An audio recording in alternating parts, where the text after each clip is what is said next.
आपको पता रक्षाबंधन क्यों मनाते हैं हम लोग? भगवान बामन बनकर के जब बलि के यहां गए तो 3 पग जमीन का वरदान मांगा, और 3 पग जमीन का वरदान देते ही भगवान विराट हो गए। 2 पग से तीनों लोक नाप लिए ठाकुर जी ने।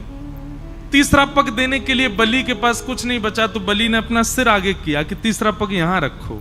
तो ठाकुर जी इतने प्रसन्न हो गए बलि से, बोले वरदान मांगो, क्या चाहिए?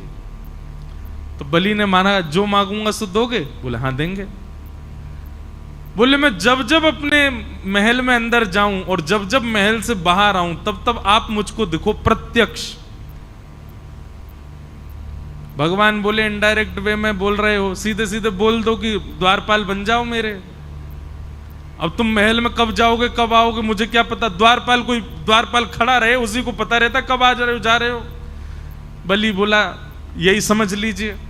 तो भगवान द्वारपाल बन गए बलि के। अब जब बलि के द्वारपाल ठाकुर जी बने, लक्ष्मी जी को बहुत विरह हो गया। ठाकुर जी आ ही नहीं रहे, बलि के यहां पर द्वारपाल बन के खड़े हैं। लक्ष्मी जी ने आकर के भगवान से कहा चलो। बोले मैं नहीं जा सकता, अहम भक्त पराधीन हो। स्पष्ट शब्द है भागवत में, ठाकुर जी कह रहे हैं पूरा विश्व मेरे पराधीन है, पर मैं अपने भक्त के अधीन हूं, मैं कुछ नहीं कर सकता यदि भक्त को मैंने वचन दे दिया तो। लक्ष्मी जी बोली आप वैकुंठ नहीं चलोगे? बोले नहीं चलेंगे, जब तक बलि नहीं कहेगा तब तक नहीं जा सकते। तब लक्ष्मी जी ने योजना बनाई और एक दीन सी कन्या बन करके लक्ष्मी जी भीतर गई। राजा बलि के पास पहुंची तो बलि ने कहा आइए क्या सेवा करूं? तब लक्ष्मी जी बोली कि मेरे कोई भाई नहीं है और मैंने जब से आपको देखा है तब से आपको ही अपना भाई स्वरूप माना है। बलि बड़ा प्रसन्न हुआ, बोले आप भाई मानती हैं तो बहुत अच्छी बात है। लक्ष्मी जी बोली लेकिन ये संबंध हमेशा के लिए हो जाए, इसके लिए कुछ क्रिया होनी चाहिए। तो बोले क्या? बोले मेरी रक्षा की जिम्मेवारी आप लो, आपकी रक्षा की जिम्मेवारी मैं लूं, दोनों बहन भाई की रक्षा की जिम्मेवारी बहन भाई ले में, तब मानेंगे कि संबंध हमारा सुदृढ़ होगा। बलि ने कहा बहुत अच्छी बात है, कैसे करेंगे? बोले तो एक काम करते हैं, हम एक सूत्र आपके हाथ में बांध देते हैं, जैसे आजकल मॉडर्न वे में उसको फ्रेंडशिप बैंड कह देते हैं, या फिर अपने प्रेम का द्योतक हम कुछ ना कुछ भी दे देते हैं। एंगेजमेंट पे अंगूठी पहना देते हैं, किसी से प्रेम हो उसको गले में हार पहना देते हैं। ऐसे ही अपने प्रेम के लिए हम कुछ भी अर्पित करते हैं।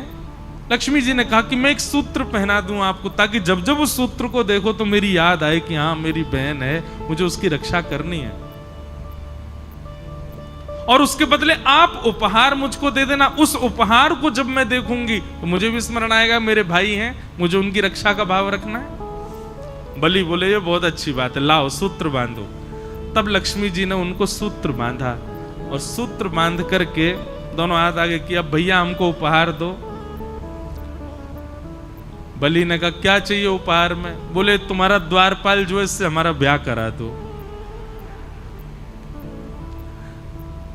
बलि बोले अरे वो द्वारपाल नहीं है, जगत पिता परमात्मा परब्रह्म नारायण साक्षात परमेश्वर हैं, वो तो मेरी भक्ति से रीछ के द्वार पर खड़े हैं, वो द्वारपाल थोड़े।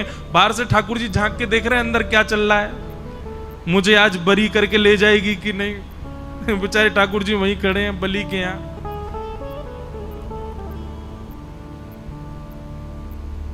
लक्ष्मी जी बोली भैया अब वही मांगा है तो वही चाहिए मुझे, आप मेरा ब्याह। अरे संभव ही नहीं है, उनका ब्याह केवल पराम्बा जगदम्बा लक्ष्मी से होता है, वो और किसी का वर्ण नहीं करते। ये कहते ही वो कन्या लक्ष्मी के रूप में प्रकट हो गई। बोले मैं लक्ष्मी ही हूं, आपने लक्ष्मी के हाथों से सूत्र धारण करवाया है, मैं आपकी सदा के लिए बहन हो गई हूं, अब कृपा करके मेरे प्राणनाथ को मुझे वापस करके और भेज दो। तब बलि ने कहा ऐसे नहीं दूंगा, अब विवाह मांगा है तो फिर मेरे ही भवन में आपका विवाह होगा, मेरे सामने। मैं दुनिया तो कन्यादान करती है, मैं पुरुष दान करके दूंगा, तब ले जाना। ऐसा भाव बताते विनोद में। तो फिर ठाकुर जी का विवाह हुआ और जिस प्रकार कन्यादान होता है ऐसे ठाकुर जी का दान किया बलि ने, लक्ष्मी जी को ले जाओ। तब से ये प्रथा है कि श्रावणी के दिन ये हम लोग रक्षा सूत्र अपनी बहन से बंधवाते हैं और उसी को रक्षाबंधन का, उस दिन भैया वो साक्षात लक्ष्मी है, उनको प्रणाम करो, उनको वंदन, सब भाई लोग ध्यान से सुनो, उनको प्रणाम करो, वंदन करो, चरण छुओ, छोटी बड़ी जो भी है। और सुनिए, पैर एक हाथ से नहीं छूने चाहिए, दोनों हाथ से छुओ, और हो सके तो सर रख के प्रणाम करो, लक्ष्मी स्वरूप मानो। बंधु